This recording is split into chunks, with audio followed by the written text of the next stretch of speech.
nessa trajetória de 154 anos, sempre atenta aos princípios que a nortearam, sempre preocupada com o ensino, com a pesquisa, sempre preocupada com a qualidade assistencial. Quando falamos em ensino e pesquisa, menciono que hoje nós temos aproximadamente 500 médicos em regime de pós-graduação, residência médica e aperfeiçoamento. Na área cardiológica, especificamente, são 55 residentes em residência de cardiologia clínica, reconhecido pela Sociedade Brasileira de Cardiologia, e 15 residentes reconhecidos pela Sociedade Brasileira de Cirurgia Cardiovascular. Este complexo hospitalar é composto hoje por 3 grandes blocos. O Hospital São Joaquim, que foi o primeiro, na posição atual, na década de 50, o Hospital São José, com 7 anos de atividade, e, por último, nosso filho mais novo, o Hospital Santo Antônio, na zona leste da cidade, este com atenção totalmente voltado à saúde pública, ao atendimento dos pacientes do SUS. Nossas certificações de qualidade: o Hospital São José, reconhecido internacionalmente pela Joint Commission, o Hospital São Joaquim, reconhecido pela ONA 3. A estrutura hospitalar, nós hoje temos aproximadamente 1.200 leitos, sendo quase 300 leitos de atenção crítica, são 290 leitos de terapia intensiva, distribuídos, conforme mostrado aí nos três hospitais. A sua estrutura geral permite hoje, são dados de 2013, aproximadamente 25 mil procedimentos cirúrgicos no ano, distribuídos ao longo de 28 salas cirúrgicas, com previsão de aumento dentro em breve, sendo praticamente 1/3 desses procedimentos na área da cardiologia. Um pronto-socorro com 75 mil atendimentos anuais, um pronto-socorro moderno, distribuído também numa área de 3 mil metros quadrados. E temos, desde 73, aproximadamente 4 mil pacientes submetidos a transplantes dos mais diversos órgãos. Chama atenção porque a cardiologia, ao longo dos anos, tem se mostrado um dos diferenciais da beneficência portuguesa. Somente na cidade de São Paulo, aproximadamente 30% das cirurgias cardíacas em adulto são realizadas na beneficência portuguesa. Aproximadamente 60% das cirurgias de cardiopatia em criança são realizadas lá. E 36% dos procedimentos de hemodinâmica são realizados na beneficência portuguesa. Então, é altamente impactante que no ano tenhamos, na nossa hemodinâmica, 18 mil procedimentos e aproximadamente 8 mil cirurgias no centro cirúrgico, sendo aproximadamente 7 mil cirurgias em adulto e 870 cirurgias em criança. É uma instituição privada que ocupa o seu papel na sociedade, procurando sempre atentar para o seu papel de responsabilidade social, sendo reconhecido como uma instituição filantrópica, com atendimento de 60% aos pacientes do SUS. Hoje, voltados no Hospital Santo Antônio à média complexidade e os procedimentos de alta complexidade no Hospital São Joaquim. Então, com essa breve apresentação, gostaria de agradecer a presença de todos e gostaria de chamar o Dr. Cláudio Rangel, que dará início aos trabalhos do nosso simpósio. Muito obrigado.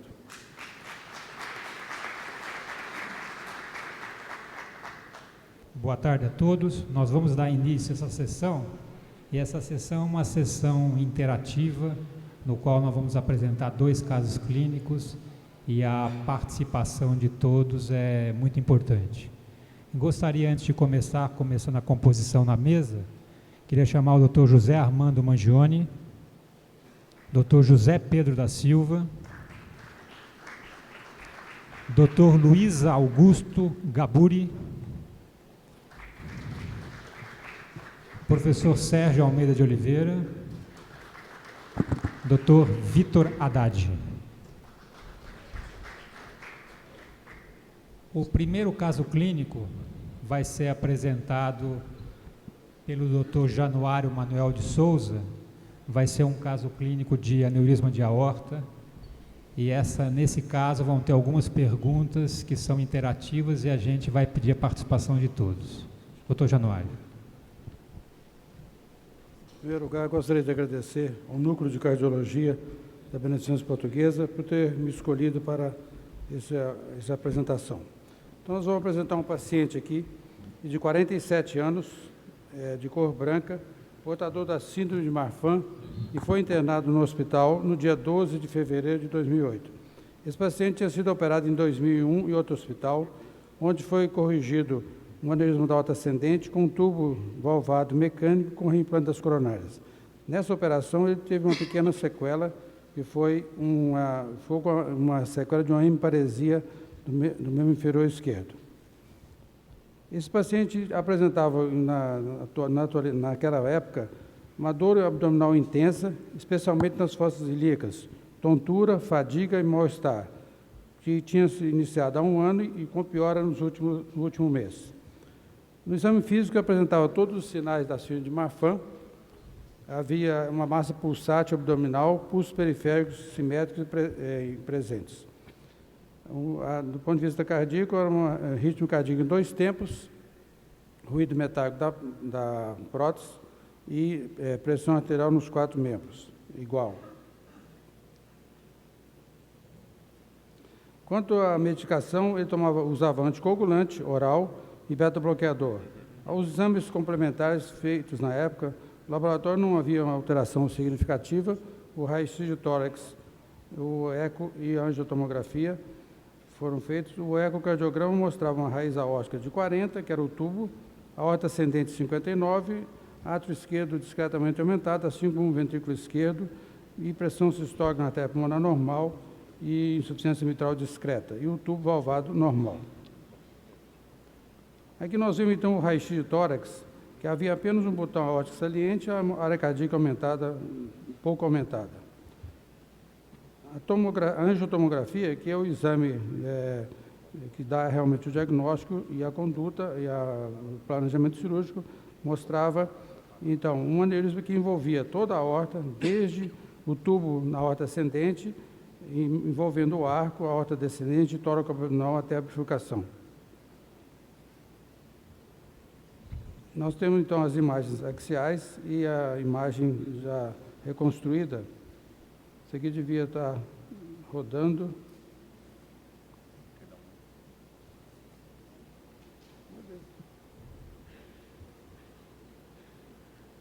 Então, à esquerda, nós vemos, então, as imagens axiais. Isso é muito importante, você tem o diâmetro real de todo o aneurisma. À direita, nós vemos a reconstrução, e então nós vemos o envolvimento de toda a aorta depois do tronco da aorta ascendente. Então, agora nós vamos fazer a votação, mas que conduta nós vamos tomar nesse paciente?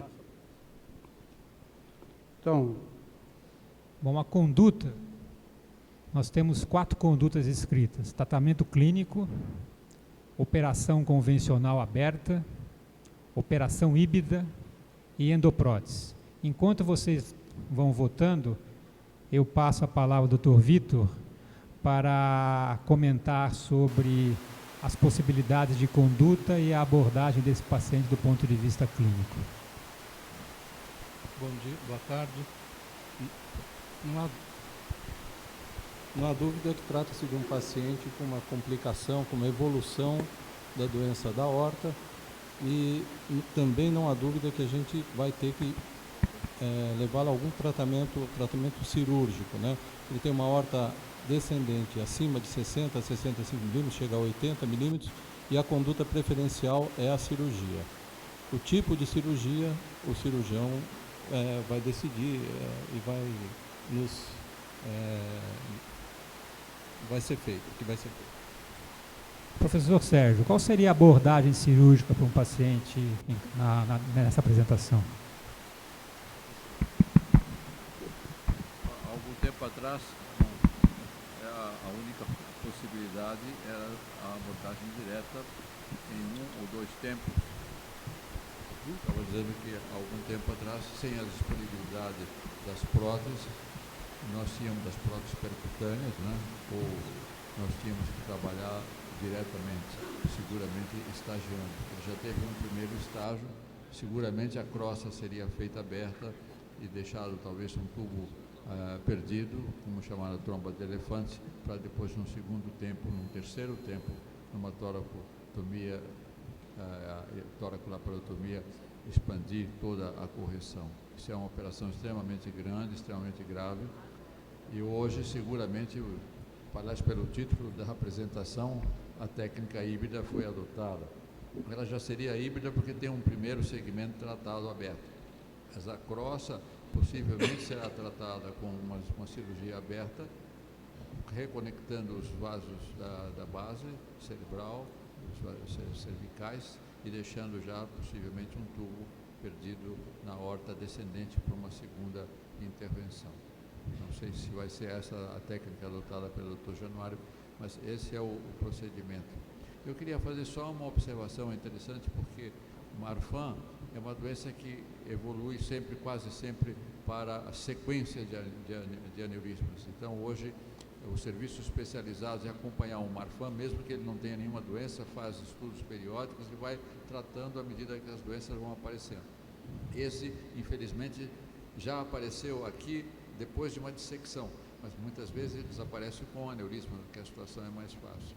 Essa semana eu vi um paciente que é um Marfan, 2,10 metros, eu operei há 27 anos, tem um tubo valvulado na aorta ascendente, e agora ele tem um problema da prótese, do tubo valvulado, mas o resto do sistema dele todo está normal, ele tem uma vida normal. E o filho já foi operado agora recentemente. Então veja que Marfan é uma doença grave, de difícil abordagem cirúrgica, mas a gente não pode desistir só porque Marfan é que é grave. Bom, na votação de vocês nós tivemos então tratamento clínico 7,7%, operação convencional aberta 15,4%, a operação híbrida 59% e a endoprótese 17,9%. Dr. Januário, o que foi feito com o paciente? Então, foi feito a correção híbrida. Então, nós vamos ver aqui a correção. Foi feita, ele já tinha um tubo na aorta ascendente, nós implantamos então um tubo, quando nós vemos aqui na seta escrita aorta ascendente, um tubo na aorta ascendente distal e no arco aórtico. Havia aneurisma do tronco braquicefálico que foi substituído, nós vemos aqui um tubo substituindo o tronco braquicefálico reimplantado nesse tubo da aorta ascendente. A carótida comum esquerda também era dissecada e lesada, então foi substituída por um segmento de tubo implantado. A perfusão foi pela carótida esquerda, nós vemos no alto da figura aqui. E esse paciente, distalmente, como o Dr. Sérgio já falou, foi colocado uma endoprótese autoexpansível. Então, corrigindo dessa maneira, o restante da aorta ascendente, o arco aórtico e a aorta descendente proximal. A subclave esquerda foi ligada porque era uma artéria de difícil acesso, também já dissecada, e normalmente nesses casos a gente faz isso. Então aqui nós vemos o resultado, outra vez o resultado pós-operatório. Esse paciente teve uma boa evolução e no 7º dia de pós-operatório foi então estudado e mostra essa imagem aí, a correção adequada da aorta ascendente distal, do arco aórtico, da aorta descendente, permanecendo então a aneurisma na aorta descendente torácica distal e a parte tóraco-abdominal.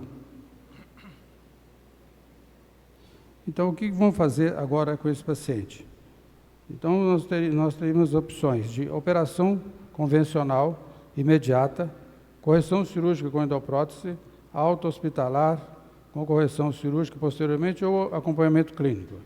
Então, nós optamos pela alta hospitalar, que o paciente se encontrava estável. Um pouquinho, Januário. Eles podem votar agora no que a gente vai fazer, votação interativa. 20 segundos. Então, a correção cirúrgica imediata, 4,1%, correção cirúrgica por endoprótese 35,7%, alta hospitalar com correção cirúrgica posteriormente 52%, apenas acompanhamento clínico 8,2%. Doutor Januário, o que foi feito Então, com o paciente? Esse paciente, devido à grande operação que foi feita na primeira operação, nós optamos por dar alta ao paciente e aguardar para tratá-lo posteriormente. Então, esse paciente, depois de 70 dias, então ele foi submetido a uma operação. E aqui nós vemos a operação que foi feita. E foi corrigido a parte distal, desde a parte distal da aorta torácica até a bifurcação aortoilíaca. Foi optado por deixar um segmento da aorta torácica para preservar as artérias intercostais, para evitar uma complicação muito grave, que é a paraplegia. Então, foi substituída a aorta desde um pouco acima do diafragma até a bifurcação com reimplante das artérias viscerais, a artéria tronco celíaco, mesentérica e as duas renais. Esse paciente evoluiu satisfatoriamente, sem problemas. No 6º dia de pós-operatório foi submetido a uma nova angiotomografia, onde nós vemos aí aquele segmento que ficou sem tratar. Esse paciente evoluiu sem insuficiência renal, sem paraplegia, sem nenhum problema maior. Então, nós optamos por agora tratar esse segmento no 17º dia de pós-operatório, e aí nós vemos então a correção com a segunda endoprótese. O paciente então ficou com a aorta toda tratada, um segmento da aorta torácica, a maior parte com endoprótese e o restante com operação convencional. Aqui então nós vemos o resultado final da parte torácica, da parte tóraco-abdominal, e recebeu alta para um tratamento ambulatorial pós-operatório. Deveríamos chamar a atenção aqui que esse tipo de paciente é um paciente que é sujeito a complicações futuras. Então, como o Sérgio falou agora há pouco, quer dizer, um paciente, se ele tivesse sido acompanhado desde criança, que sabia que tinha Marfan, poderia ter sido operado realmente antes que tivesse dissecção, antes que tivesse um aneurisma muito grande. Mas, infelizmente, não foi, mas, mesmo assim, hoje há opção para isso. Então, esse paciente deve ser tratado, deve ser seguido, e, especialmente, o controle da pressão arterial, controle de risco, e esse paciente não deve ir ao exame de imagem, deve ser feito uma vez por ano, pelo menos. Esse paciente foi visto recentemente, em fevereiro, que é 6 anos após a cirurgia, então você vê aqui o resultado, foi bastante satisfatório. Esse paciente, a única sequela que ele tem é a hemiparesia do membro inferior esquerdo, monoparesia, e tem uma atividade laboral normal, do ponto de vista neurológico central também.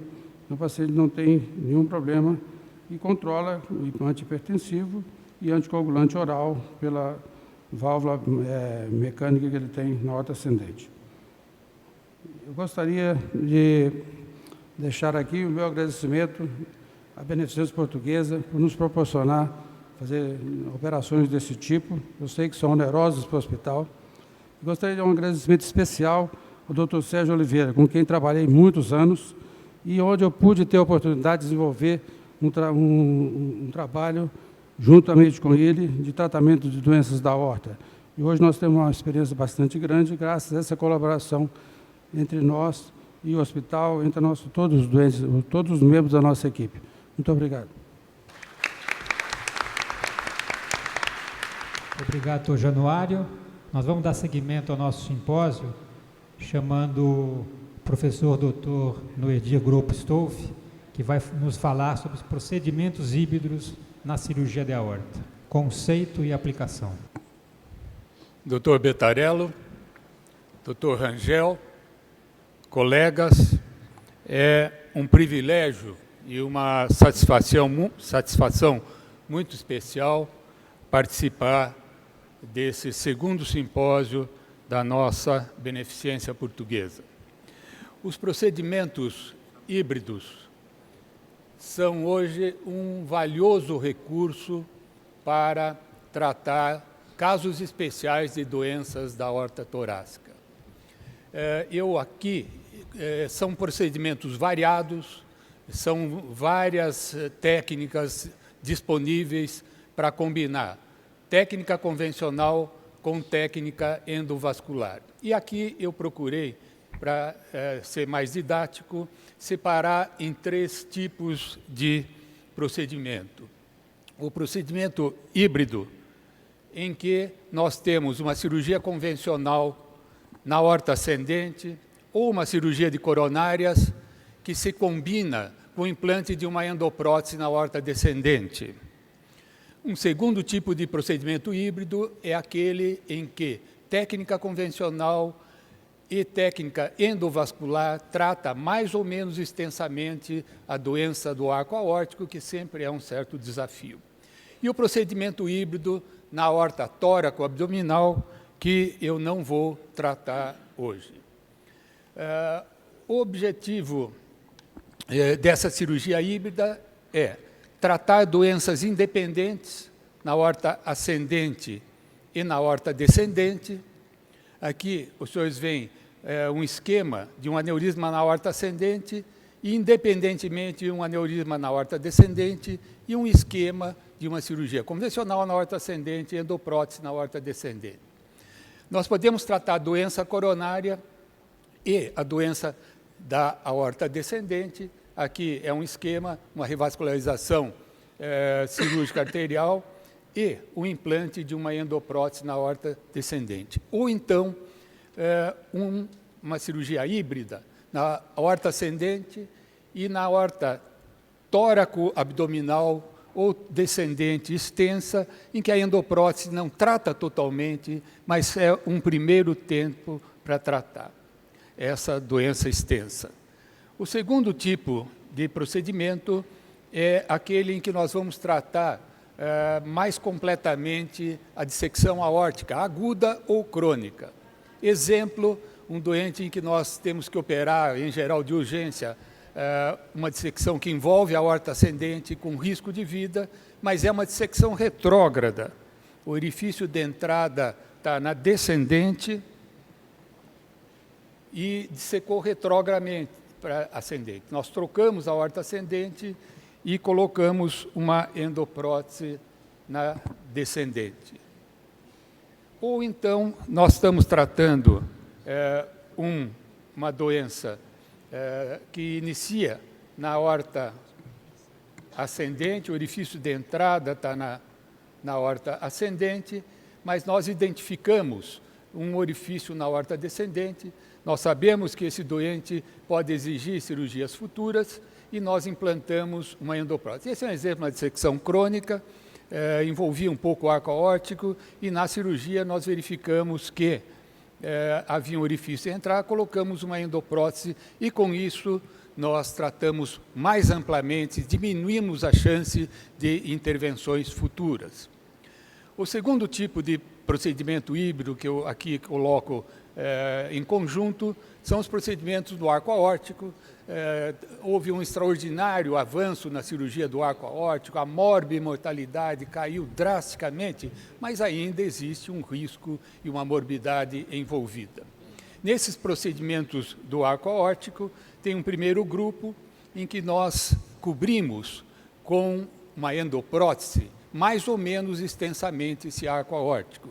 São as várias zonas que a gente considera no arco aórtico, zona 0, que envolve o tronco parancefálico, carótide da esquerda, zona 1, zona 2, a subclávia, e nós podemos intervir com endoprótese, cobrindo só a região da descendente, da subclávia esquerda, só a região da subclávia esquerda é a carótide esquerda, até o tronco braquicefálico. Para isso, nós fazemos enxertos nos pescoços. Eu vou mostrar só um exemplo. Um doente com um aneurisma de arco e que envolvia a carótide esquerda, a subclávia esquerda.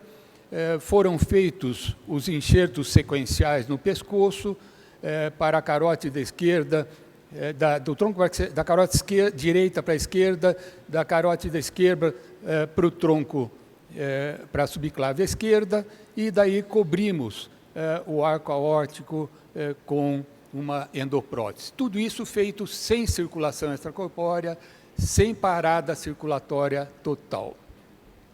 Mas nós podemos também tratar uma doença que envolve todo o arco aórtico. Para isso, nós fazemos derivações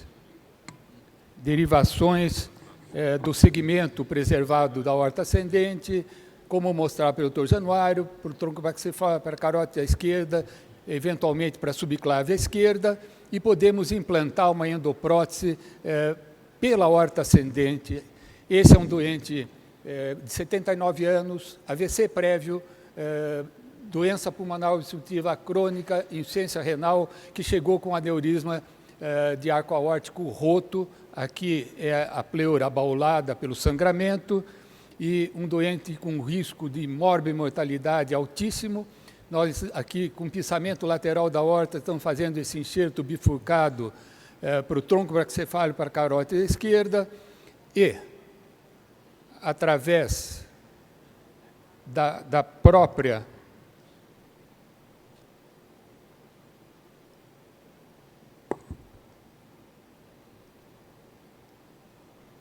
não está respondendo aqui. Através da própria aorta ascendente, nós introduzimos a endoprótese, disparamos a endoprótese, cobrindo todo o arco aórtico.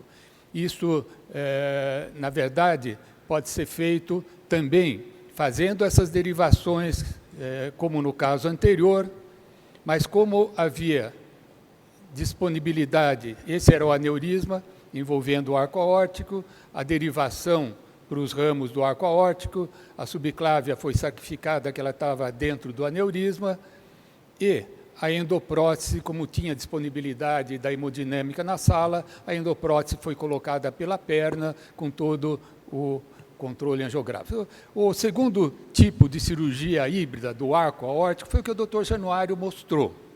São aqueles casos em que o arco aórtico está envolvida a aorta descendente, tóraco-abdominal, e dessa maneira nós fazemos uma cirurgia híbrida, uma técnica aberta no arco aórtico, com parada circulatória, perfusão cerebral, só que nós, nos últimos anos, temos usado uma prótese especial que já vem uma parte com a parte do stent, da prótese endovascular, e um segmento de enxerto convencional de Dacron.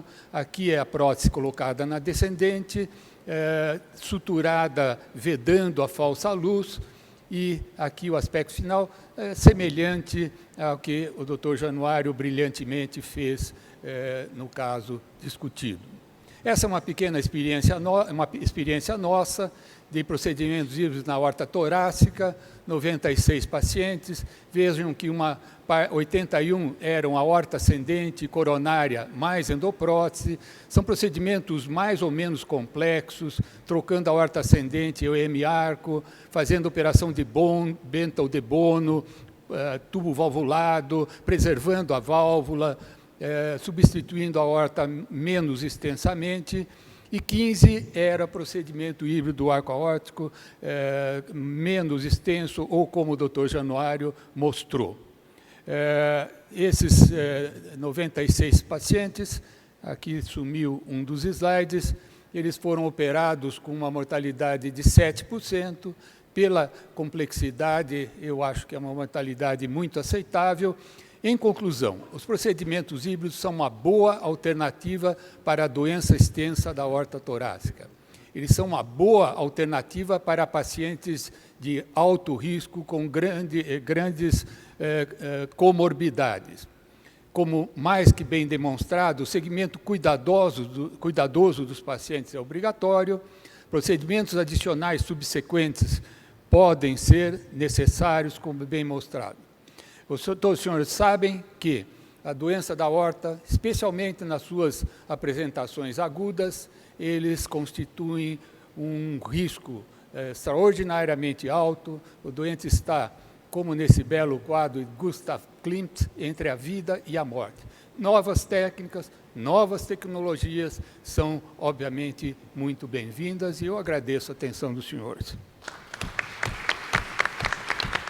Obrigado, Dr. Edir. nós vamos dar seguimento então ao simpósio, chamando para apresentar o segundo caso clínico, o Dr. Wilson Albino Pimentel, que vai apresentar um caso clínico de insuficiência coronariana.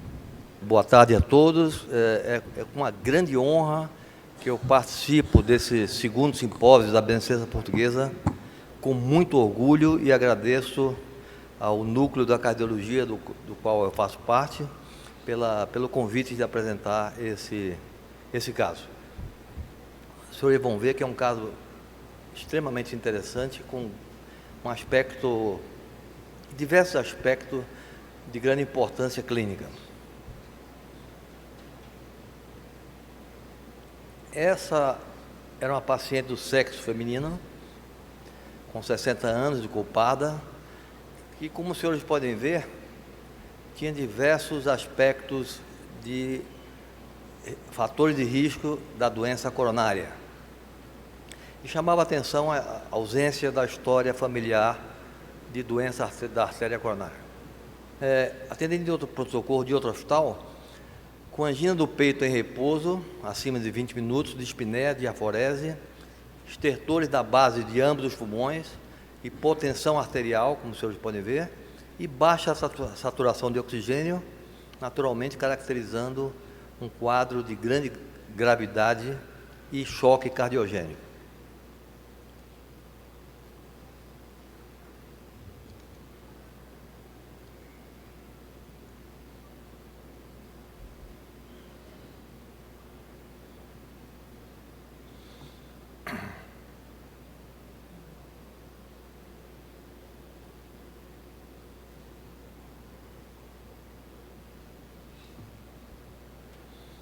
Bom, a apresentação do caso, que foi encaminhado pelo outro hospital, ela apresentava uma taquicardia sinusal, o infradesnivelamento do segmento ST, como os senhores podem ver, de 1 milímetro, nas derivações da parede anterior do ventrículo esquerdo, D1 e AVL, e chamava atenção também, na ausculta, um sopro mitral óleo sistólico de 3 para 6 cruzes.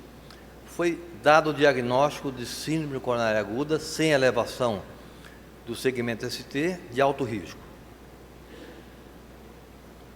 O tratamento que foi nos encaminhado, ela usou todas as medicações que são compatíveis com esse quadro clínico, incluindo também a heparina de baixo peso molecular, aspirina, clopidogrel, estatina, e o mais importante que foi, para o tratamento do choque cardiogênico, o balão intra-aórtico.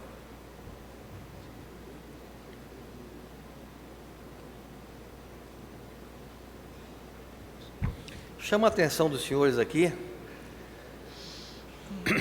é um quadro que foi realizado na Beneficência Portuguesa, que a paciente foi transferida para o setor de hemodinâmica da Beneficência Portuguesa, depois de ser totalmente compensado no período de mais de uma semana, e mostrava uma doença coronária triarterial muito grave. E eu gostaria de clicar aqui nesse quadro aqui da esquerda. Tem um mouse aqui, desculpe aqui. Os senhores podem ver que exibia uma ventriculografia esquerda com uma importante disfunção, principalmente na parede anteapical.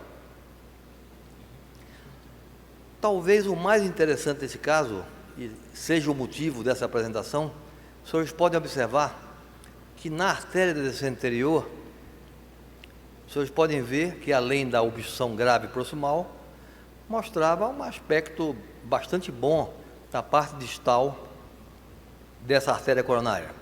Entretanto, quando a paciente se encontrava com a respiração normal, apresentava esse quadro, ou seja, havia uma variação nessa constricção, de acordo com a respiração. Vocês podem ver que há uma total diferença entre os dois quadros. Nessa ocasião, eu colocaria para os senhores esse tipo de questionamentos. Enquanto isso, o Dr. Cláudio vai comandar algumas situações, algumas perguntas. Nós temos 4 perguntas para votação interativa. Manter o paciente em tratamento clínico, tratamento percutâneo, tratamento cirúrgico, aprofundar a investigação da imagem angiográfica no terço do ramo da descendente anterior. Enquanto vocês vão votando, eu queria ouvir o comentário do Dr. Vitor em relação à abordagem clínica desse paciente. Eu não tenho dúvida que se trata de um paciente cirúrgico, é um paciente triarterial com leito distal bom, lesões complexas proximais e conjuntamente tendo, tanto do ponto de vista clínico quanto hemodinâmico, uma insuficiência mitral no mínimo moderada. Também iria aprofundar a investigação daquela imagem angiográfica, mas sem dúvida, no meu ponto de vista, é um caso para tratamento cirúrgico. Dr. Mangione, em relação à imagem angiográfica na coronariografia, qual seria realmente a sua abordagem, a sua hipótese para aquela imagem na descendente anterior? Bom, eu gostaria de colocar primeiramente que realmente é um paciente multiarterial. A coronária direita apresenta várias lesões na coronária direita. O descendente anterior parece que acomete a bifurcação, inclusive com o ramo diagonal. Tratar percutaneamente esse tipo de situação é uma situação mais difícil para o hemodinamicista, necessita de vários stents, uma reconstrução praticamente total da coronária direita, então é uma situação de maior dificuldade. Qual que é o syntax score dessa paciente? Você teria? O syntax score calculado foi de 31. Quer dizer, é um syntax score já de moderado para alto, e a gente tem dados do Syntax Trial demonstrando que realmente esses pacientes têm uma melhor evolução com o tratamento cirúrgico, sem dúvida nenhuma. E, além do mais, 2 coisas que eu gostaria de colocar. Primeiro, para melhorar a função ventricular dessa paciente, tem que se fazer uma revascularização completa dessa paciente para melhorar a função ventricular. Nós não podemos fazer uma revascularização incompleta. E a pergunta que o Dr. Cláudio colocou muito bem a respeito da imagem na descendente anterior, não é uma imagem, não parece ser uma imagem de ponte miocárdica, porque essa imagem está relacionada com a sístole, durante a sístole que existe o esmagamento da ponte miocárdica. E colocar um stent numa imagem que a gente não sabe bem o que é, pode realmente trazer consequências desfavoráveis para esse paciente, como esmagamento do stent, trombose da artéria. Então, na minha opinião, sem dúvida, também é um caso cirúrgico. Eu só gostaria de fazer uma observação, que na ocasião da cinecoronariografia, foi comentado com o pessoal que estava observando o exame, e me perguntaram, o que é isso? É uma ponte miocárdica? Digo, olha, sinceramente, eu não sei o que é isso. Eu nunca vi ponte miocárdica que aparece e desaparece numa mesma projeção de acordo com a respiração. Eu nunca vi um negócio desse. Então, como a gente tinha, na Beneficência Portuguesa, tinha e tem a possibilidade de uma investigação mais profunda, eu sugeri que fosse feita uma investigação, naturalmente, mais profunda, que, além de todos esses aspectos, também tinha aquela disfunção ventricular esquerda muito acentuada, que nós queríamos ver alguns aspectos dessa função ventricular esquerda.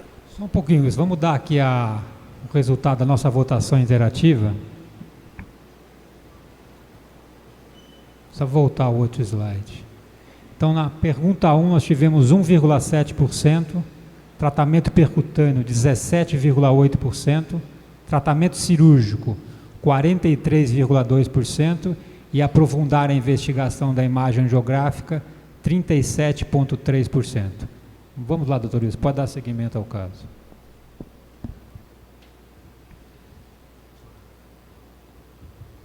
Bom, nós temos que voltar aqui. Volta 2 slides, por favor. Esse daqui. A primeira investigação que foi feita, os senhores podem observar, que foi através da ecocardiografia, no sentido de observar a contração ventricular. Os senhores estão vendo que tinha uma alteração importante dessa contração ventricular, e também o aspecto da válvula mitral, que tinha um prolapso da cúspide posterior e com uma regurgitação, como o doutor Haddad já comentou, de grau moderado. Essa foi a primeira investigação. A segunda investigação foi mostrar que o paciente, apesar de uma grande disfunção, ele tinha uma preservação da viabilidade miocárdica, sugerindo com grande possibilidade que essa disfunção era isquêmica. Essa é a terceira observação, talvez a chave do processo. Aqui, Wilson, eu queria que o Dr. Gaburi comentasse a... Tá, eu vou mostrar a imagem e ele vai comentar, tá bom? Volta, por favor, o slide anterior. Esse daí.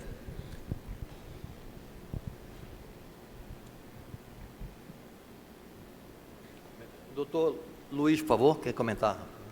Boa tarde a todos. Bom, a angiotomografia das artérias coronárias, como um método de tomografia computadorizada, além de nos permitir avaliar as artérias coronárias, também nós conseguimos identificar as estruturas torácicas e a relação entre elas.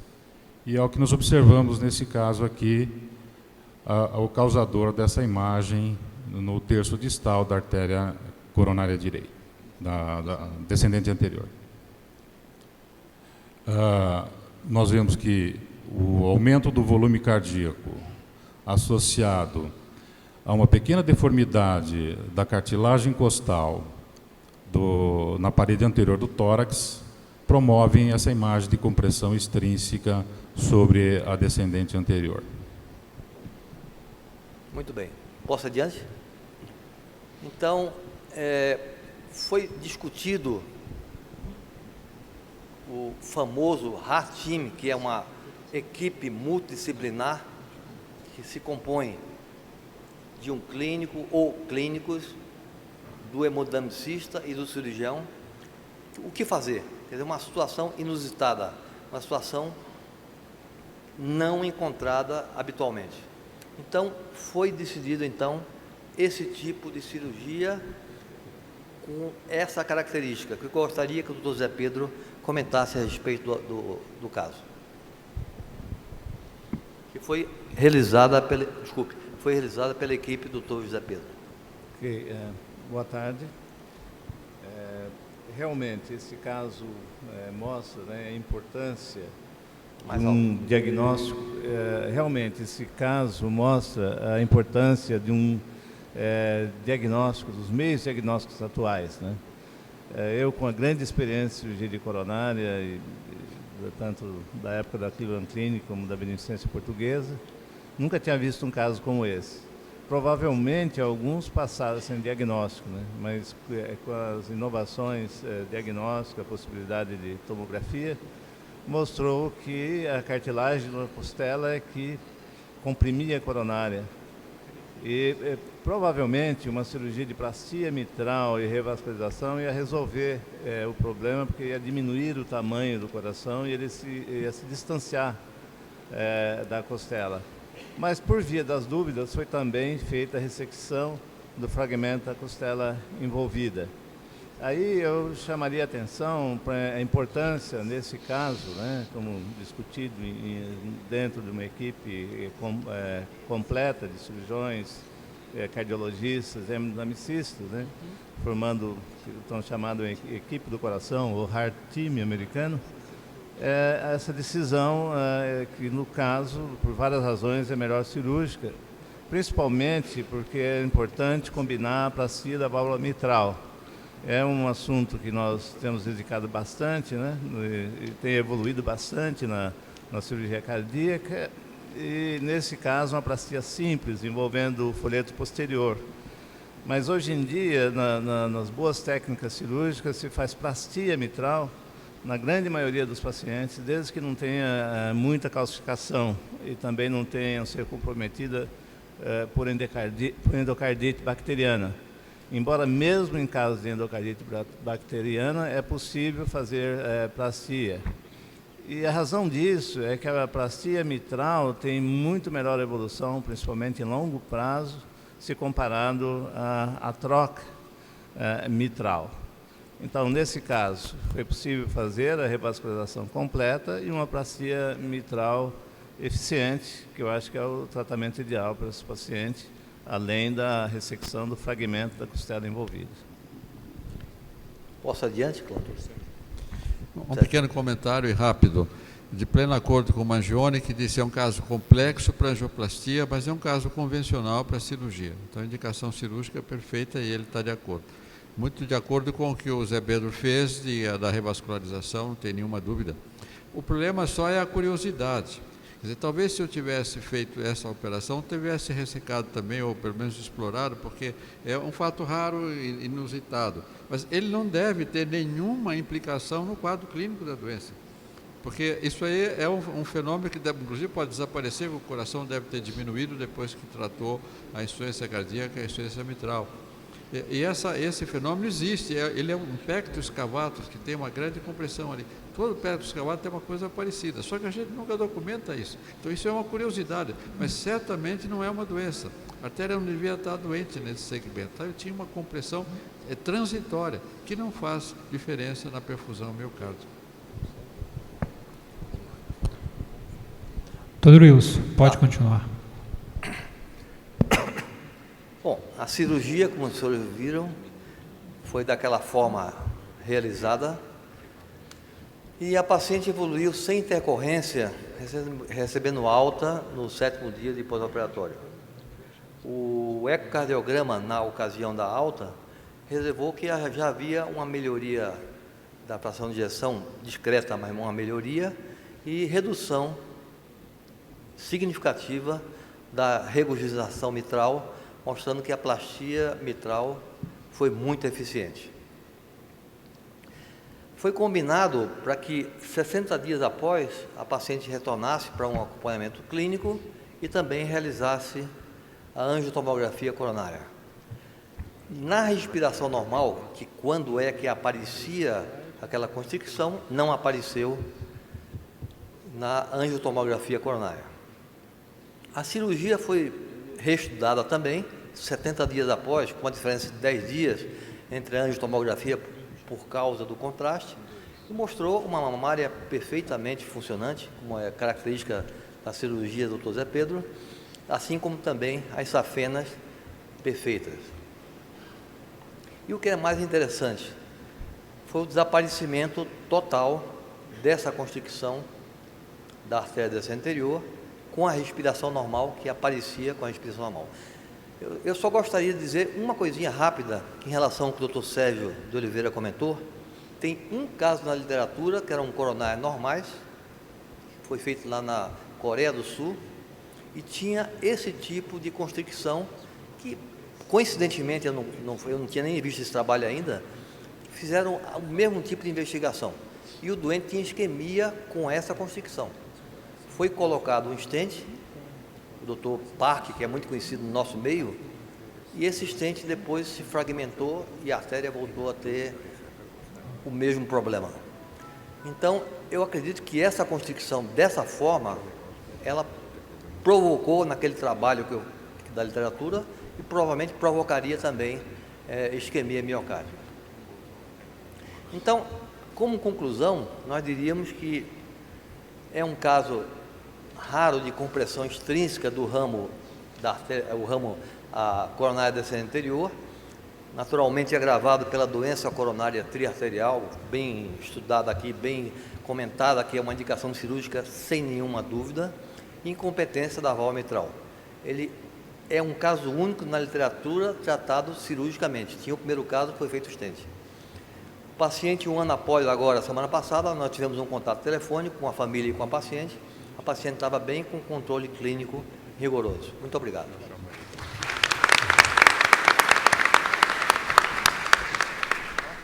Obrigado, doutor Wilson. Nós vamos dar então seguimento à segunda parte do simpósio. Eu gostaria de chamar o doutor Fernando Costa para dar seguimento aos trabalhos. Boa tarde a todos. Primeiramente, agradecer o Núcleo de Cardiologia, a indicação do meu nome para chairman dessa reunião. Essa conferência se intitula Aspectos Atuais no Tratamento da Fibrilação Atrial e Insuficiência Cardíaca.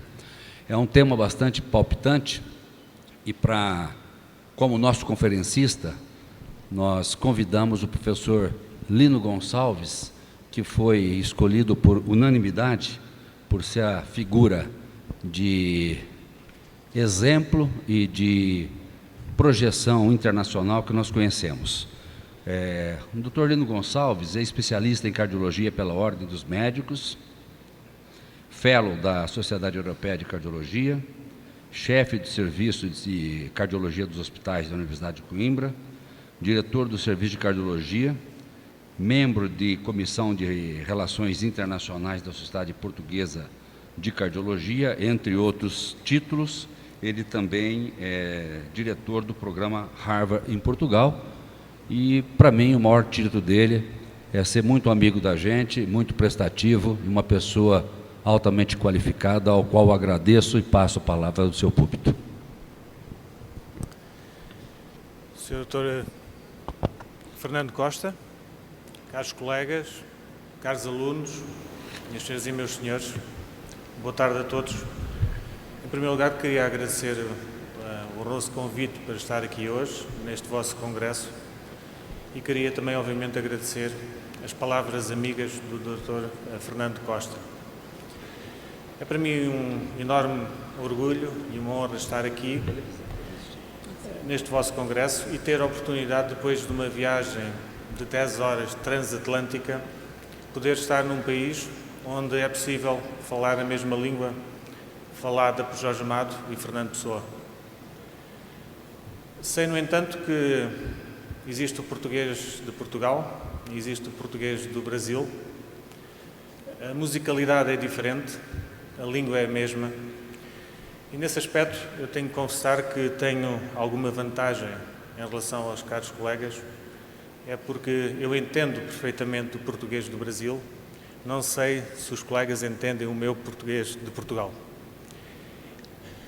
A razão para que isso aconteça é porque desde que eu sou criança que sigo telenovelas da Rede Globo. Ora bem, o Dr. Fernando Costa pediu-me para falar sobre este tema, que é de facto um tema bastante atual, que é o tratamento da fibrilação atrial e da insuficiência cardíaca.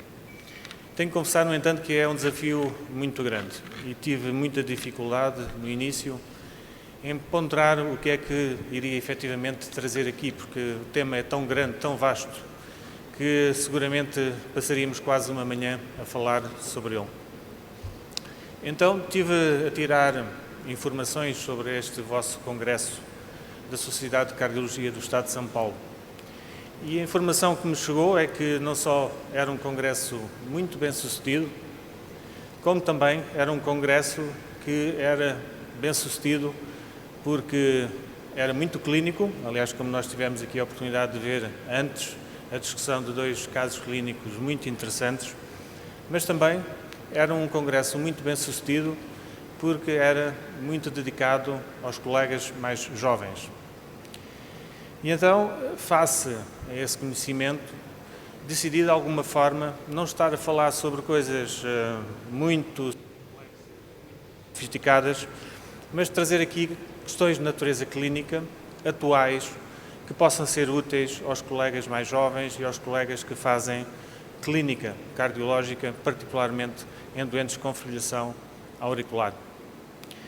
Então, face a esse desafio, face a essa perspectiva, aquilo que eu irei falar aqui convosco hoje é falar-vos sobre alguns dados atuais da fibrilação auricular, falar-vos sobre um pouco aquilo que é a atualidade da terapêutica com a varfarina, falar um pouco em detalhe sobre estes novos anticoagulantes orais que nós finalmente temos à nossa disposição e finalmente irei concluir com algumas mensagens que eu penso que são importantes para todos nós. Em relação à fibrilação auricular, e quando nós olhamos para a dimensão do problema, eu diria que todos nós temos que ficar claramente preocupados. Porquê? Porque a fibrilação auricular é responsável por cerca de 1/3 de todas as hospitalizações por disritmias cardíacas. A prevalência estimada desta arritmia é verdadeiramente assustadora. Existem cerca de 4,5 milhões de pessoas na Europa e 5,1 milhões de pessoas nos Estados Unidos que são portadores desta arritmia. Esta arritmia, por exemplo, na população americana afeta cerca de 2,5% dela. E cerca de 1/4 dos doentes, após os 55 anos de idade, irão desenvolver fibrilação auricular. Prevê-se que ocorra um aumento de cerca de 20% desta prevalência na próxima década. Por isso, há muitos autores que chamam a fibrilação auricular a epidemia do século XXI. É expectável que de 6,3 milhões em 2007, iremos passar para 7,5 milhões nos países ditos industrializados. Este aumento da prevalência é provocado por várias causas. Em primeiro lugar, porque, felizmente, cada vez mais as nossas populações vivem mais tempo. Em segundo lugar, também, porque nós, cada vez mais, ao sermos mais eficazes no tratamento de doenças agudas, estamos a transformá-las em doenças crónicas. E isso, obviamente, tem também custos. Para além disso, também, estamos a assistir a um aumento da prevalência de fatores de risco para o desenvolvimento da fibrilação atrial, como seja o caso da diabetes e como seja também o caso da insuficiência cardíaca congestiva. Nós esperamos que surjam, com certeza, um aumento mais significativo desta prevalência da fibrilação auricular para o futuro, mas também, se nós olharmos para o passado, nós verificamos que aconteceu um aumento de 60% nas admissões hospitalares nos últimos 20 anos. Portanto, claramente, um problema de saúde pública. Esta prevalência da fibrilação atrial aumenta claramente com a idade. Isso é um dado adquirido, todos nós sabemos da nossa prática clínica e também sabemos da nossa prática clínica que a fibrilação atrial não discrimina o género e, portanto, tanto surge no homem como na mulher. Esta prevalência da fibrilação atrial espera-se que venha a duplicar até 20.050, para o ano de 20.050. Portanto, claramente, vamos encontrar cada vez mais doentes com fibrilação atrial. No programa de registro da Sociedade Portuguesa de Cardiologia, foi criado há uns anos um registro que se debruçou sobre esta realidade da fibrilação atrial em Portugal. Foram avaliadas mais de 10 mil membros da população portuguesa e este estudo, que foi chamado Estudo FAMA, demonstrou que em Portugal também, à semelhança daquilo que se passa noutros países, a fibrilação atrial surge em cerca de 2,5%. O que era também interessante notar, e daí a pertinência e a atualidade de nós falarmos sobre esta realidade que nos rodeia, é que nós constatamos que na população portuguesa apenas 37% destes doentes com fibrilação atrial estavam efetivamente anticoagulados. Para além disso, cerca de 21% estavam antiagregados e mais de 40% não estavam a receber qualquer tipo de tratamento. Claramente, uma realidade preocupante. No total, 60%, mais de 60% dos doentes que estavam identificados não estavam a tomar qualquer forma de anticoagulação oral. Para nós atuarmos, para nós reagirmos, para nós mudarmos, o primeiro passo é tomar consciência da realidade que nos rodeia no momento atual. E também nesse aspecto, a Sociedade Europeia de Cardiologia, através do seu programa de registros, tem também dado um contributo valioso no conhecimento da nossa realidade atual.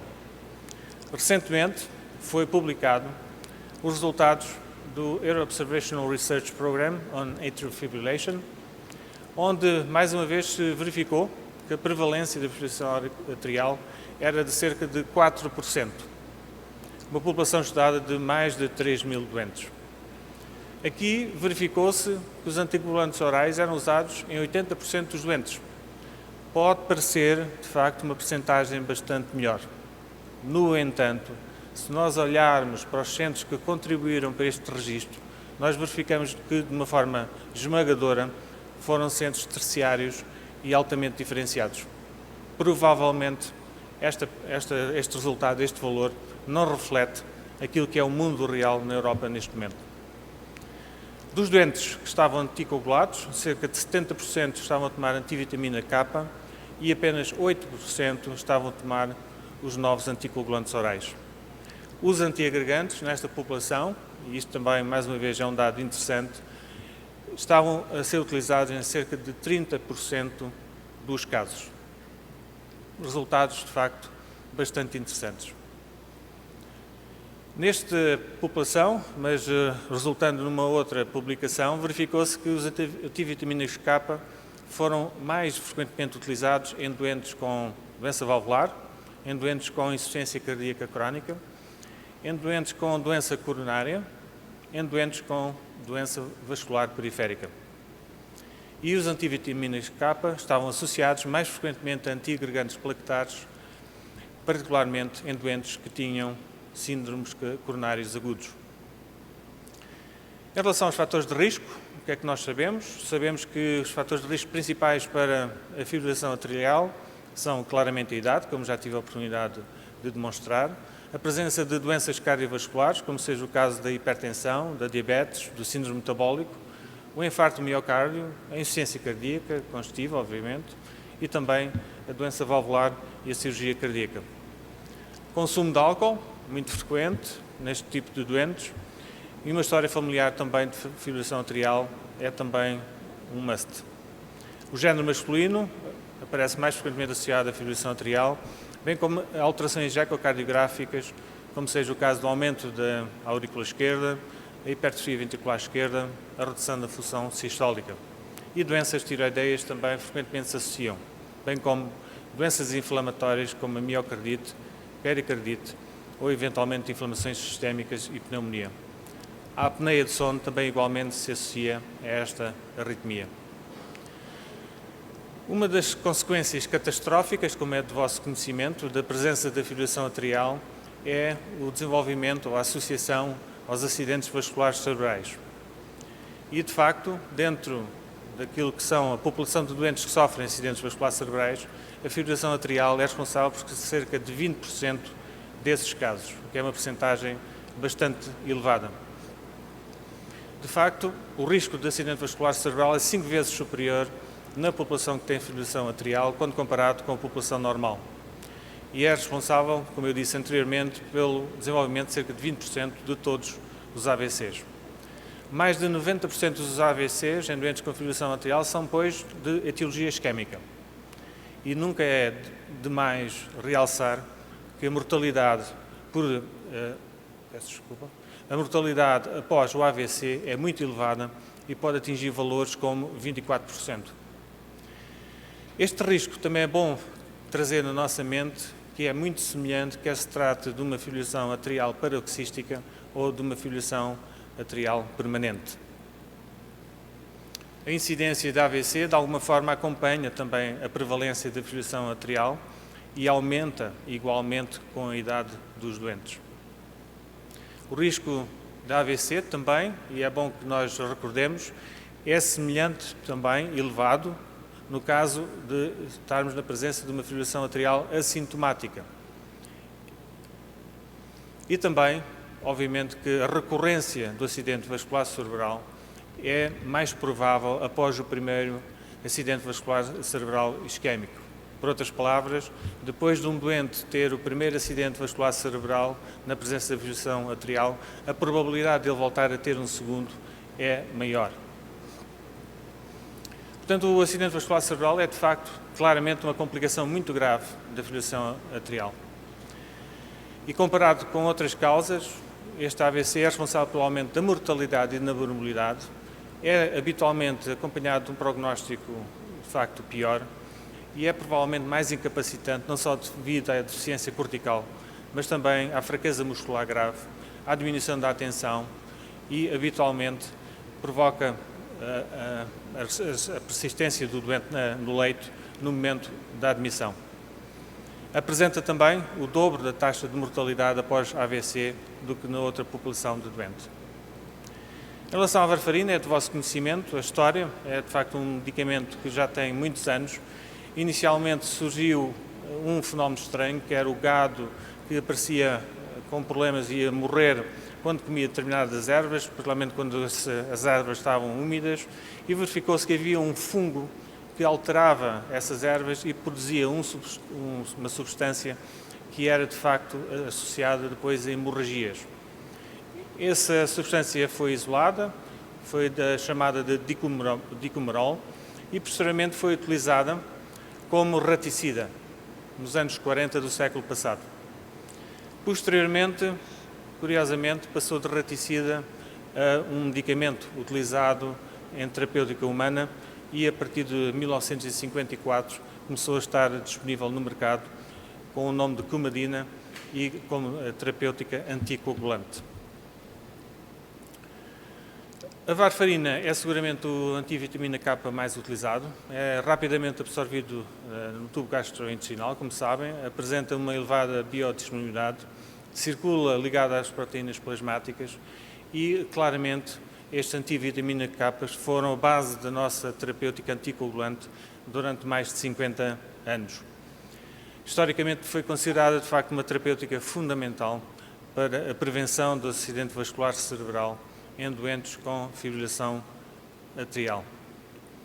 Tem, no entanto, algumas características que são muito próprias. Uma delas, que é de todos conhecida, é de facto possuir uma janela terapêutica muito estreita, para valores de entre 2 a 3 do INR, neste tipo de circunstâncias.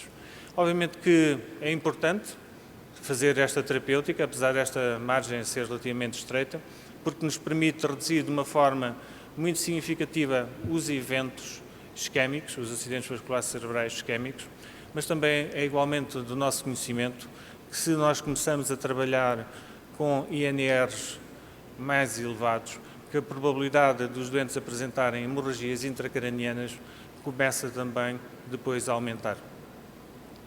Hoje em dia é do nosso conhecimento que, de facto, esta terapêutica é muito útil. É muito útil porque permite reduzir em cerca de 64% os acidentes vasculares cerebrais e permite reduzir em 26% a mortalidade nos doentes que têm fibrilação atrial. Tem, no entanto, obviamente, alguns problemas.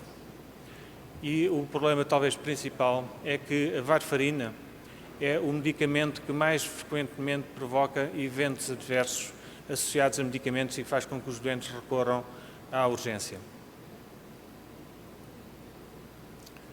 Em relação à prevenção do acidente vascular cerebral em doentes com fibrilação atrial, existem vários estudos que no passado avaliaram o papel da varfarina quando comparado com o placebo. E nestes estudos iniciais, que estão aqui assim representados, verificou-se que de facto havia um benefício claro da varfarina comparado com o placebo, havendo inclusivamente uma redução do risco relativo de cerca de 64%. Por outro lado, quando nestes estudos que estão aqui representados à esquerda se foi comparar o papel da aspirina versus o placebo, exatamente na prevenção do acidente vascular cerebral em doentes com fibrilação atrial, verificou-se que de facto havia uma proteção, mas eu diria que era uma proteção muito pequena, com uma redução de risco relativo de 19% apenas.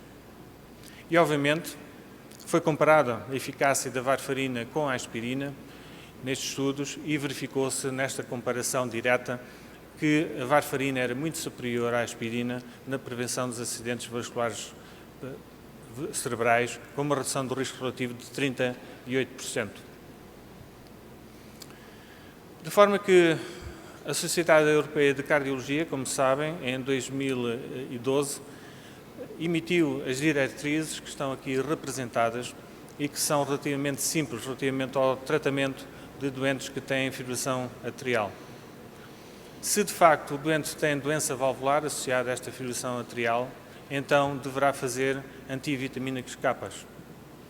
No entanto, se não tiver doença valvular associada, se tiver menos de 65 anos e se for a fibrilação atrial isolada, e se for acompanhada de um score de Chades-Vasque de 0, então até poderá não ter lugar qualquer tipo de anticoagulação. No entanto, em todos os outros casos, com Chades-Vasque de 1 ou superior, nós teremos que considerar mesmo a terapêutica anticoagulante. E aqui deveremos, antes de iniciá-la, avaliar o risco hemorrágico através do score ASBLED. Teremos depois de tomar a decisão, anticoagular o doente com antivitaminas K ou com os novos anticoagulantes.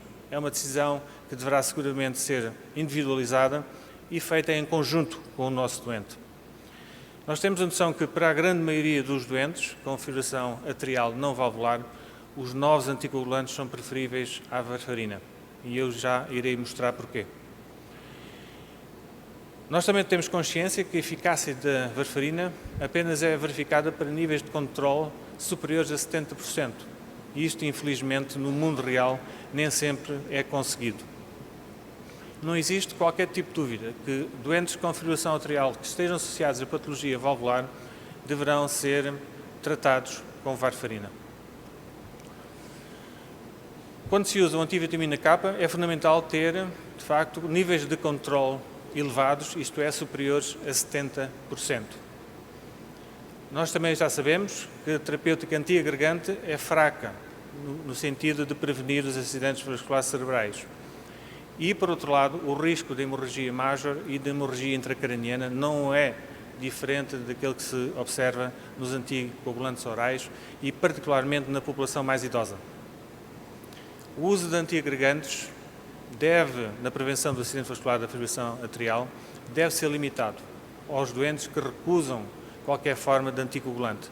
E nós temos dados atuais que mostram que, de facto, estes antiagregantes continuam a ser utilizados numa percentagem muito elevada de doentes. E temos que modificar, de facto, esta realidade. A realidade diz-nos isto, por exemplo, que em Portugal apenas cerca de 60% dos doentes são corretamente anticoagulados. No Brasil, de acordo com este estudo, serão 54%.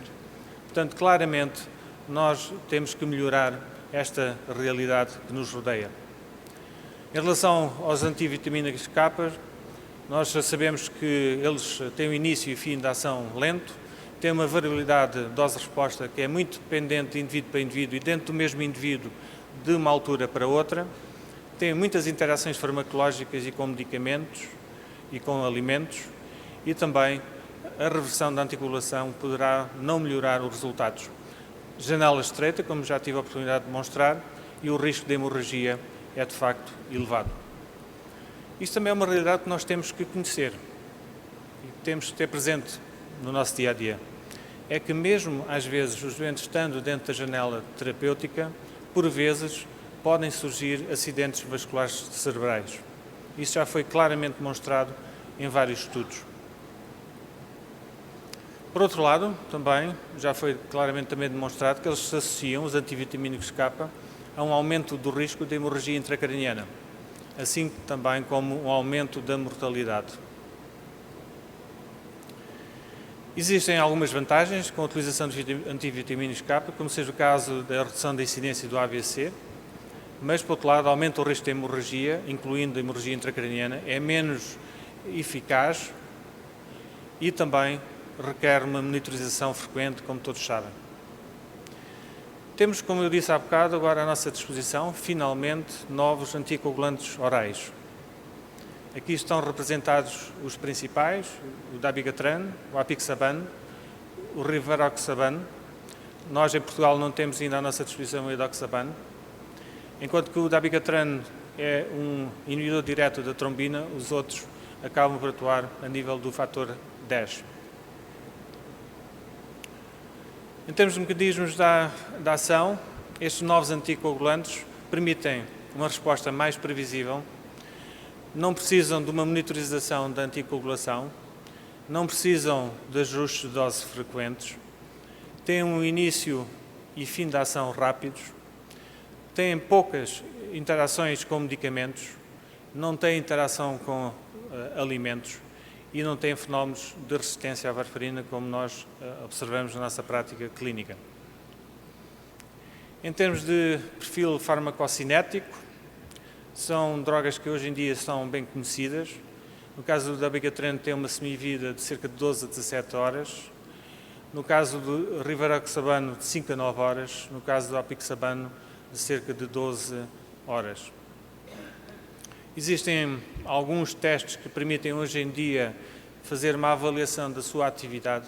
No entanto, na prática clínica do nosso dia-a-dia, eles não estão ainda disponíveis.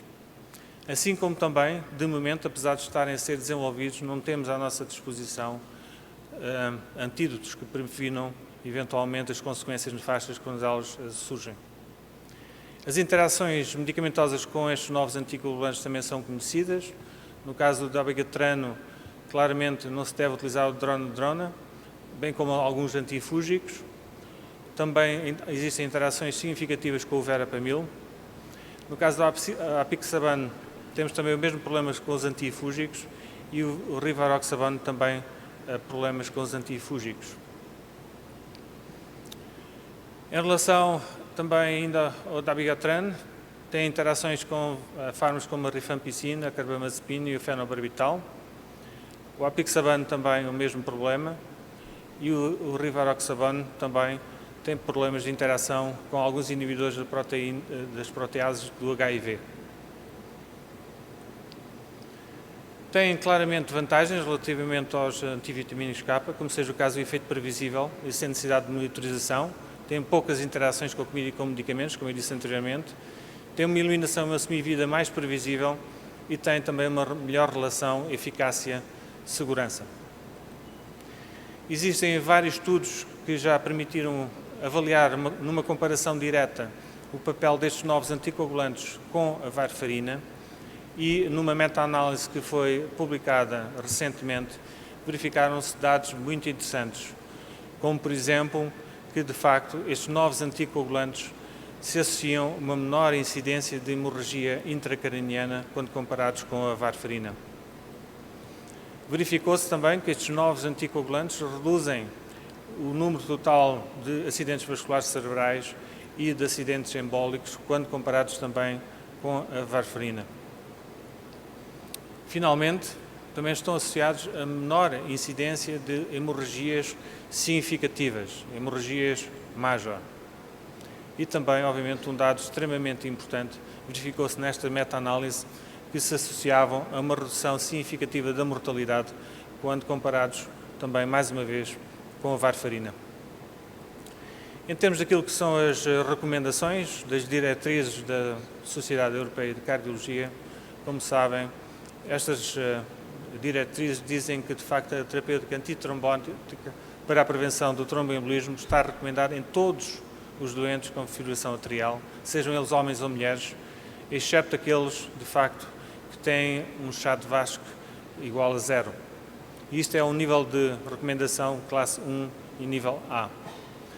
A escolha de antitrombótico deve ser baseada no risco absoluto de acidente vascular cerebral e de tromboembolismo e de hemorragia e do benefício clínico que o doente pode obter e, mais uma vez, no nível 1A.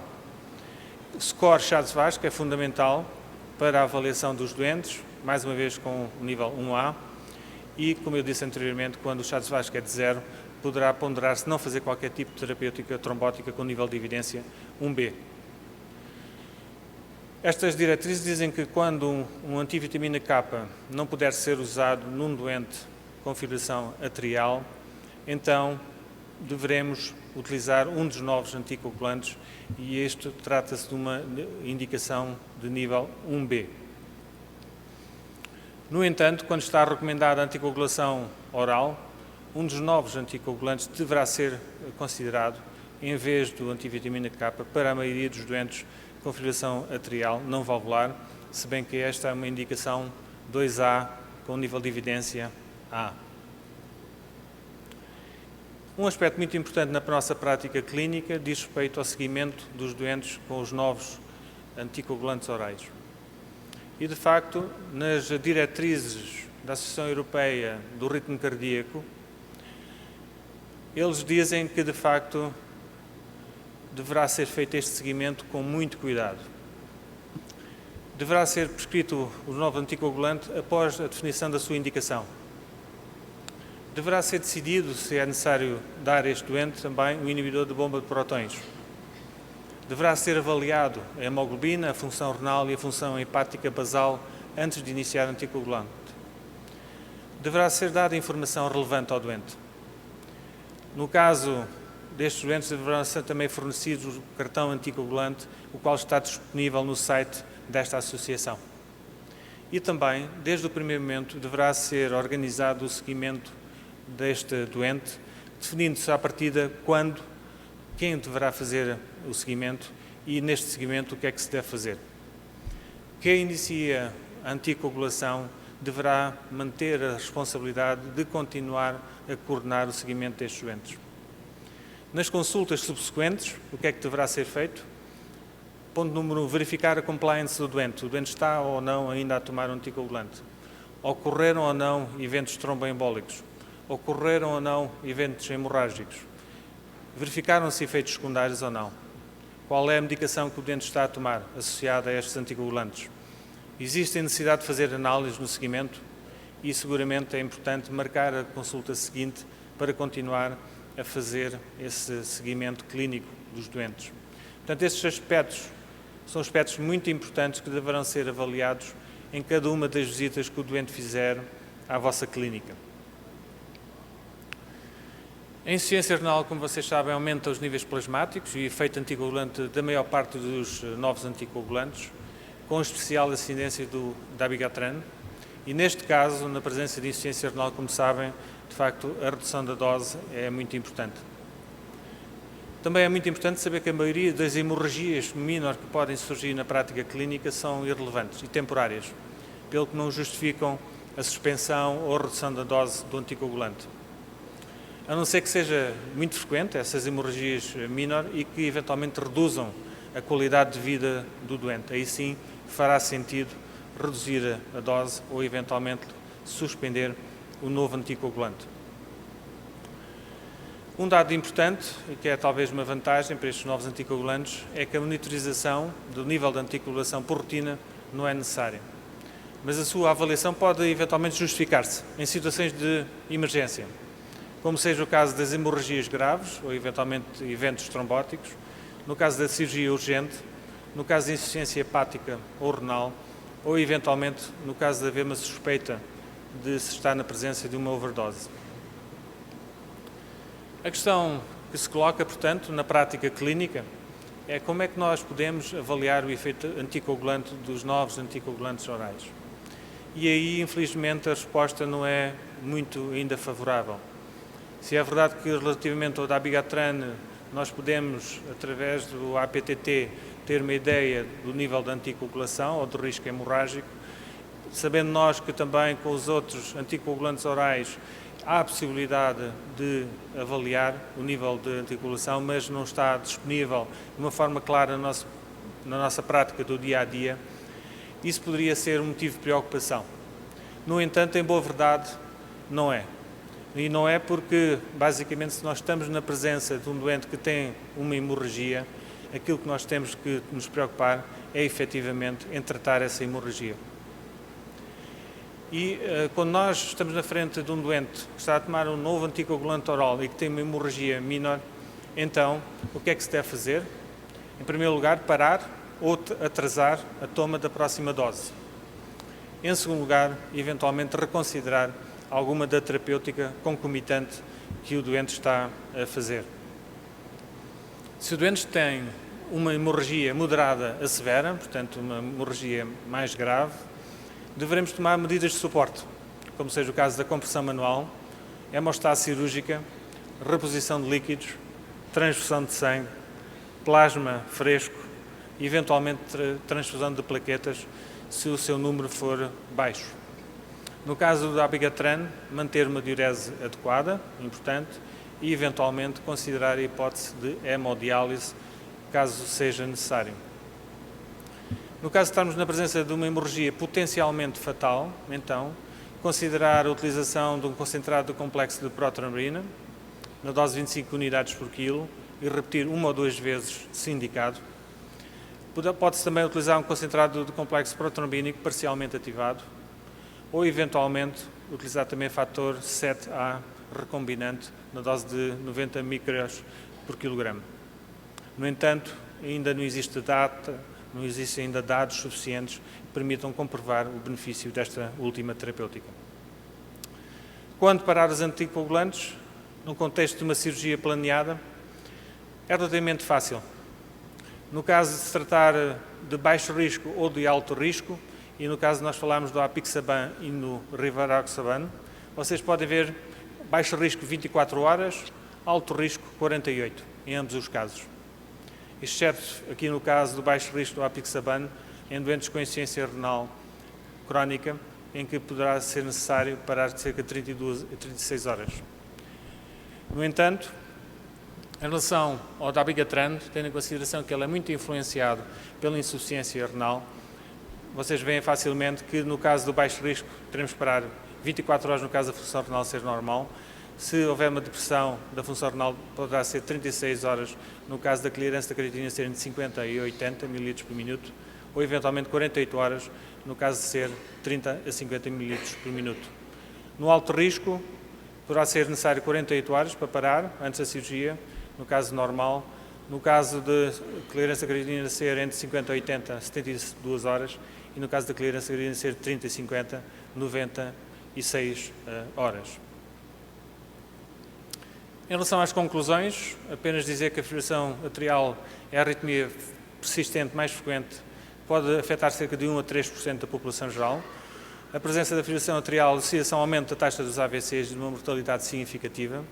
Estas complicações podem ser evitadas com a anticoagulação oral. Temos, felizmente, hoje em dia à nossa disposição não só a possibilidade de anticoagular os doentes com antivitaminas K, mas também com os novos anticoagulantes. E acho que é uma mensagem muito importante. A escolha da forma de anticoagulação oral na fibrilação atrial deverá ser não só individualizada, mas ser baseada também no bom senso e discutida abertamente com os nossos doentes. Muito obrigado pela vossa atenção.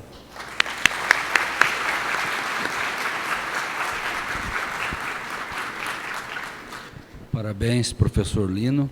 Por ser uma conferência, não são permitidas as perguntas. Eu, nesse momento, encerro o 2º Simpósio da Beneficência Portuguesa de São Paulo. Parabenizo a todos os colaboradores na sua elaboração e um grande abraço a todos, revendo as pessoas da Beneficência. Até o ano que vem, nesse 3º simpósio. Obrigado.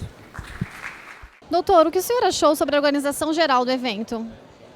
Mais uma vez, a exemplo do ano passado, a organização do evento foi exemplar em todos os aspectos. Primeiro, na escolha dos temas que foram apresentados. Segundo, na organização, cumprimento de horários, o ritual todo, a apresentação, a distribuição dos lugares. Eu achei que correu tudo dentro da mais perfeita ordem e muito organizado. O senhor foi o médico responsável pela vinda do Dr. Lino Gonçalves. Qual foi a satisfação em recebê-lo em nosso evento? Sim, eu fui o responsável pelo convite do professor Lino Gonçalves no nosso simpósio da Beneficência Portuguesa na SOCESP. O professor Lino Gonçalves, além de grande amigo, é uma pessoa de muita influência na Sociedade Europeia e Portuguesa de Cardiologia, é uma pessoa com grande enfoque na área clínica e hemodinâmica e, consequentemente, uma pessoa que se alinha no nosso congresso e no nosso simpósio. O meu nome é Lino Gonçalves, sou professor de Cardiologia na Faculdade de Medicina da Universidade de Coimbra, sou diretor do Serviço de Cardiologia do Hospital Geral do Centro Hospitalar Universitário de Coimbra e desempenho vários cargos, desde diretor do curso da Harvard Medical School em Portugal e também sou responsável por um projeto da Sociedade Europeia de Cardiologia, que é o projeto ESCAL, que é um projeto de ensino à distância e de treino à distância, no qual também aqui o Brasil está envolvido. Doutor, é a primeira vez que o senhor vem para o congresso da SOCESP? Sim, é a primeira vez que estou aqui em São Paulo, neste congresso. Já tinha estado aqui em São Paulo há uns anos atrás, fiz parte de um jurado de doutoramento na Universidade de São Paulo, mas aqui no congresso da SOCESP é a primeira vez. Doutor, o que o senhor achou da organização do evento aqui no Brasil?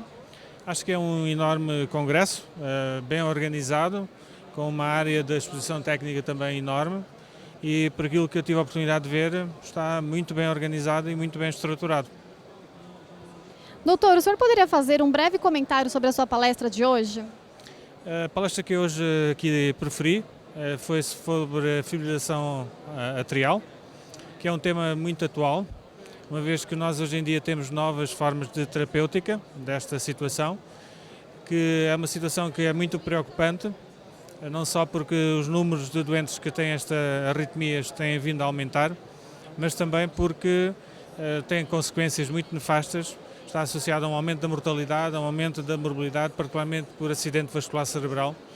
E isso pode ser prevenido com estas novas terapêuticas anticoagulantes que trazem benefícios claros relativamente às terapêuticas tradicionais que nós tínhamos, que tinham limitações e que tinham de facto algumas desvantagens.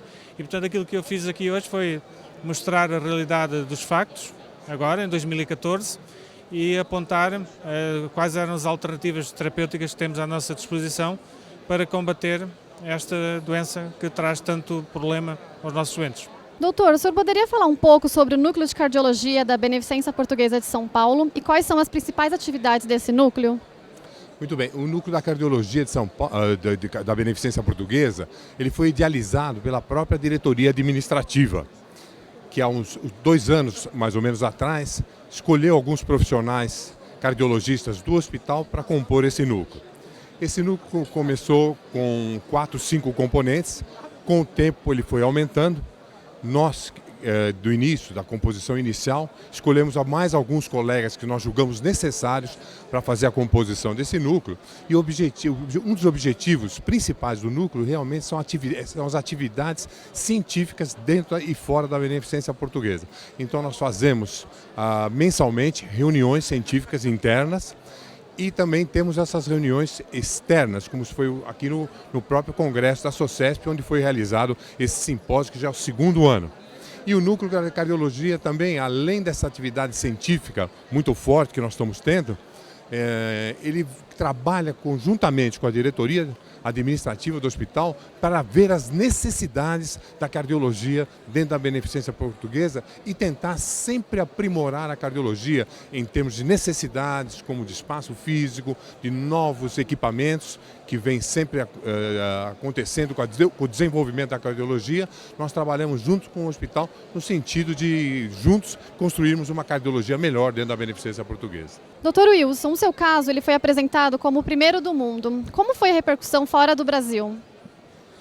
O meu caso, que foi o primeiro caso do mundo, a repercussão fora do Brasil que nós apresentamos na França, no final do ano passado, num congresso mundial, teve uma repercussão muito grande, principalmente pela maneira que foi investigado o caso. Ou seja, com todos os recursos que a Beneficência Portuguesa nos ofereceu, foi possível chegar a um diagnóstico inusitado, ou seja, o único no mundo. Os casos apresentados mostram, dentro desses casos, todas as inovações em relação a diagnóstico e tratamento que são realizados na Beneficência Portuguesa.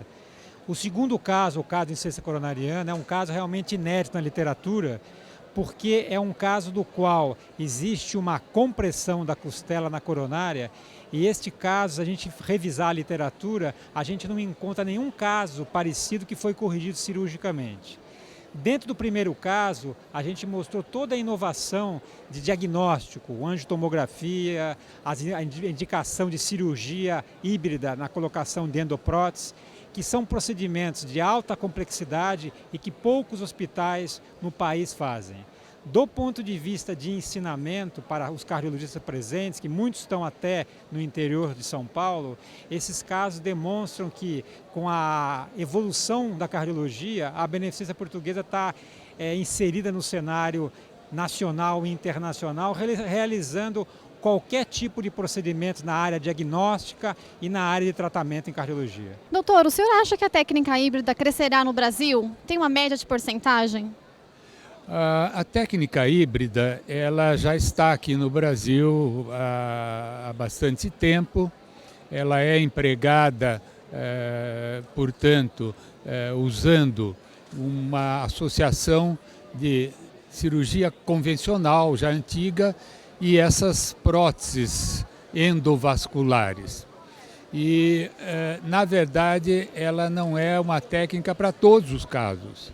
Ela é uma técnica que ela é de escolha para doenças muito extensas da aorta ou para pacientes muito graves, como pacientes em que o risco da técnica convencional clássica seria muito elevado. Então ela nunca será uma técnica para todos os doentes, mas para parte dos doentes. Doutor, o que o senhor achou sobre os casos apresentados hoje no evento? Achei que eles foram extremamente interessantes e demonstraram também a capacidade de resolver esses problemas complexos do coração Isso se baseou tanto na capacidade dos médicos, mas também da estrutura hospitalar, né, que oferece todos os tipos de exames e tudo com alta definição.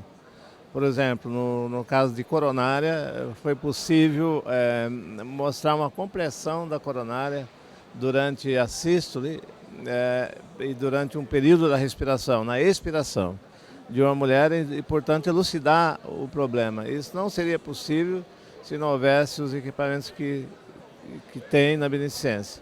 Também em relação ao caso de aneurisma da aorta, um aneurisma envolvendo quase toda a aorta, muito complexo e que foi resolvido também com grande maestria e baseado também, novamente, na habilidade cirúrgica, capacidade cirúrgica dos cirurgiões da Beneficência Portuguesa e também da estrutura hospitalar que pudesse definir com exatidão a anatomia do problema a ser tratado. Jorge, qual a importância da Beneficência Portuguesa participar de um evento como esse? Acho que, em primeiro lugar, reafirmar a importância da beneficência junto à área da cardiologia, onde ela sempre despontou como uma das melhores prestadoras nesse segmento. E, portanto, eu acho que essa aproximação com esses médicos para mostrar a nossa eficácia e a nossa assertividade é muito importante para trazer a marca da beneficência de volta à notoriedade que ela sempre teve. Doutor, quais são as vantagens para o paciente quando ele é operado com uma técnica híbrida? Então, a técnica híbrida para a correção das doenças da aorta é muito importante, especialmente porque geralmente é utilizada em pacientes que você tem um acometimento muito longo da aorta, ou acometimentos múltiplos, e geralmente pessoas que às vezes têm outras doenças, outros problemas de saúde, pacientes idosos, reoperações. Então, numa única operação, num único ato operatório, você pode corrigir uma extensão maior do problema da aorta desse paciente. Esse procedimento é um procedimento que tem sido utilizado com uma frequência cada dia maior, melhora das endopróteses, melhora das próteses. E para dar uma explicação, porque alguma pessoa leiga que possa interessar, operação híbrida quer dizer uma operação que você usa a técnica convencional, que você abre, faz uma incisão, e a técnica endovascular. A técnica endovascular pode ser usada também isoladamente. E ainda é que é mais usada, por exemplo, tipo aneurisma da aorta abdominal, hoje em dia quase 90% deles podem ser corrigidos com endoprótese simplesmente. Quer dizer, você não abre o paciente no abdômen e no tórax, você abre uma pequena incisão na coxa e passa a endoprótese. Nas operações híbridas, não, você faz uma incisão no tórax ou no abdômen e completa a operação convencional com uma endoprótese. Doutor, o que o senhor poderia falar sobre os casos apresentados hoje, sobre o ponto de vista clínico? São dois casos muito interessantes. O primeiro mostrando a evolução da doença da aorta num paciente especial, com síndrome de Marfan, mostrando que tem uma evolução que pode ser catastrófica. A doença tem que ser acompanhada de perto, tem que ser feitos exames laboratoriais e exames de imagem repetitivos, anuais, a cada 6 meses, exame pelo menos uma vez por ano, que mostra a evolução da doença e que muitas vezes pode terminar em morte, se você não fizer esse acompanhamento adequado. O segundo caso também é um caso muito interessante, né? É um doente triarterial, pré-diabético, com doença valvar concomitante, em que foi diagnosticado, provavelmente pelo aumento do coração, uma compressão na coronária causada por um arco costal. Um caso muito raro, que foi brilhantemente operado e que teve uma evolução muito boa. O que o doutor achou do evento de hoje e dos temas repercutidos? Resumidamente e rapidamente, eu acho que esse simpósio veio mostrar a competência da beneficência, não só no campo da cirurgia, mas da hemodinâmica e da clínica, que ela é capaz e vem fazendo há muitos anos um serviço de grande repercussão para o Brasil. Nós trabalhamos num sistema misto. Aqui se atende o caso do SUS, aqui se atende os convênios, se atendem doentes particulares. Essa é a nossa realidade.